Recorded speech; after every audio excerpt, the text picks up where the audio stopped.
Kadang-kadang orang duk petikai, tuan-tuan. Saya macam-macam orang tanya. Tapi saya tak boleh layan. Buang masa, tuan-tuan. Ada yang tanya baru ni dekat saya. Betul ke piramid, apa nama, Firaun bina menara 15 kilometer? Tak nak jawab saya. Kamu memberi jawapan, pandangan mengikut zaman kamu. Kenapa kita tak fikir yang kita hidup di zaman itu? Apa penyakit kita? Penyakit kita, kita menganggap bahawa kita lah yang paling moden. Itu penyakit kita.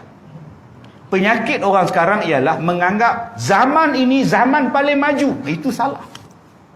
Dalam Al-Quran berkali-kali Allah Ta'ala sebut zaman dulu lagi canggih pada zaman sekarang.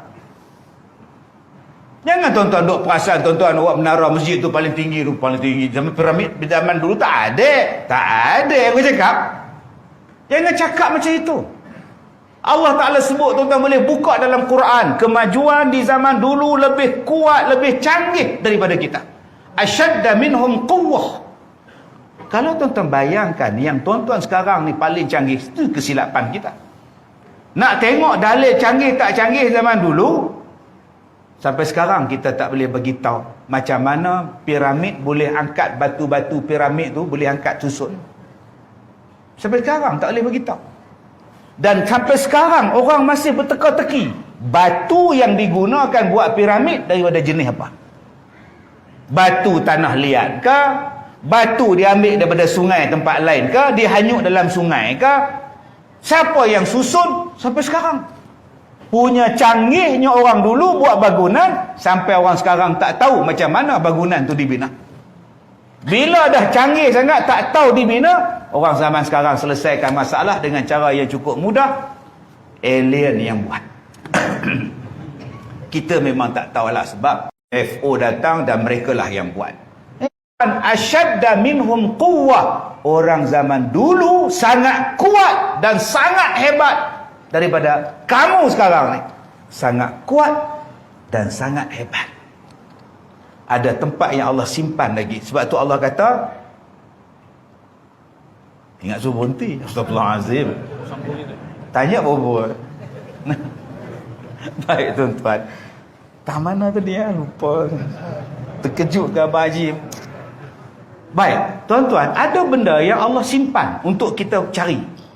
Allah kata dalam Quran, fasiru fil ard. Berjalanlah kamu di atas muka bumi. Fanzuru kaifa kana aqibatul mufsidin. Kamu tengok kesan-kesan orang-orang yang melawan Tuhan, yang melakukan kesalahan, kerosakan. Sebab tu Allah simpan lagi. Ada yang Allah ranap. Yang Allah ranap kaum Samud, kaum Ad, kaum Lut, ranap langsung tak nampak. Seolah-olah tak pernah hidup mereka itu. Tapi ada kaum yang Allah simpan mereka. Ada kaum yang Allah simpan cuma mayat, bangunan tidak ada. Ada yang Allah simpan hanya bangunan, mayat tidak ada. Ada yang bangunan ada, mayat pun ada. Yang ni yang Allah Ta'ala simpan. Salah satunya tuan-tuan pergi ke Petra. Pergi ke Petra di Jordan. Macam mana mereka boleh pahat gunung buat istana. Masya Allah, bila kita tengok ni tiang-tiang, tengok tiang tuan-tuan ni teringat kat Petra. Cantiknya mereka ni, siapalah tukang mana yang pergi pahat lawa sangat ni. Itu baru pintu masuk. Masuk dalam dia tuan-tuan, naik atas bukit tu pula, rupa-rupanya dalamnya ada stadium.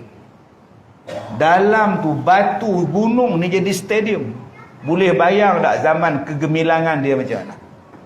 Tengok belah kiri ni pula, lubang binatang apa pula tu? Rupanya lubang mayat, keranda kubur mereka duduk atas gunung. Tengok di tepi jalan ni pula longkang binatang apa pula longkang ni? Longkang ni adalah air yang dibawa naik ke atas. Bayangkan tuan-tuan, mereka duduk atas bukit, air daripada bawah naik di atas. Apa teknologi dia orang? Mengalirkan air naik di atas. Manusia tak boleh fikir. Manusia tak boleh fikir tuan-tuan. Sebab itu, kalau kita dengar cerita orang dulu-dulu buat macam ni, jangan cakap mustahil, mana boleh. Jangan cakap macam itu. awak kena cakap ilmu mereka belum sampai pada kita. Tunggu satu hari nanti baru sampai gambar dah. Sebab kita akan mengulangi balik teknologi di zaman dulu. Teknologi itu ada akan zaman dulu. Tuan-tuan fikir sendirilah Nabi Nuh. Tuan-tuan ni dah pergi umrah. Tuan-tuan dah pergi ke Mesir. Tuan-tuan dah pergi ke Iraq. Tuan-tuan dah pergi ke Jordan, Turki. Sekarang sebut Turki. Ejaan dia Turki. Mana ada kayu kayan yang boleh buat kapal? Cuba tuan-tuan fikir tak? Allah Ta'ala sebut pada Nabi Nuh, wasna'il fulk bi'ayunina wa wahyina. Wahai Nuh, buatlah kapal dengan pemerhatian daripada kami, wahyu daripada kami. Pergi buat kapal. Soalan dia, kayu yang buat kapal Nabi Nuh, dia ambil dari mana? Nak kata ambil daripada Mekah, Madinah. Kayu apa ada sana? Kurma ya. Kurma tak tahan banjir, tuan-tuan. Nak dibuat daripada apa? Kayu tu duduk di mana asal dia? Di mana tempat asal Nabi Nuh alaihi salam? Dan bagaimana kapal Nabi Nuh itu, kepalanya di mana? Mudiknya di mana? Hulunya di mana? Pergi kepada kapal tu landing atas bukit Judi, wastawat alal Judi. Muncung kapal tu daripada mana? Ke sana kah muncung dia? Ke depan kah dia? Kalau ke depan dia, maknanya dia dari belakang. Belakang tu, kawasan tu dari mana? Banjir yang bawa bahtera Nabi Nuh tu dari mana sebenarnya? Tempat yang penuh dengan pokok kayu, kayu yang tebal-tebal, kayu yang tahan lama. Kajilah balik. Jangan bila kita tak jumpa kajian, kita kata apa ni.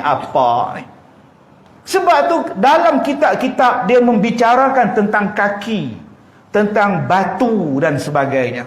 Jangan awak kilometer zaman dulu tak sama, tuan-tuan.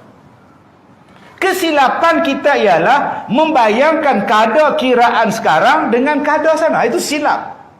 Dan kadang-kadang ustaz yang cakap tu pun kadang-kadang dia tersilap membayangkan jumlah kilometer sekarang ni dengan jumlah batu zaman dulu. Ini kena luasnya ilmu. Bila kita belajar tentang kiraan batu, orang Rom batu dia berapa? Orang Mesir kuno kiraan batu dia berapa? Yang kita pakai sekarang ini kilometer diguna pakai oleh Amerika dengan kerjasama daripada British pada ujung tahun 1800. Baru diguna sekarang ni. Satu batu bersamaan 1.6 kilometer lebih kurang. Lebih kurang gitu. Tetapi kalau kita lihat di zaman dulu kerajaan Rom, kiraan batu kerajaan Rom yang memerintah di Mesir, yang memerintah pada masa itu kawasan di Mesir dan sebagainya, satu batu itu berkurang lebih kurang zaman sekarang ni lebih kurang 600 meter. Kalau 10 batu, tuan-tuan, bersamaan 600 meter saja ketinggian dia, bukan sampai berbelah-belah. Tang situ kesilapan di dalam mentafsirkan tentang jumlah batu mengikut kiraan Rom, mengikut kiraan orang-orang Mesir purba ataupun zaman sekarang. Kesilapan kita tadi ialah memahamkan sekarang. Benda tu ada dalam kitab. Sebab tu jangan memperolok-olokkan. Jangan menafikan. Jangan kau petikaikan. Kalau tak sampai pada akal engkau, jangan kau menafikan.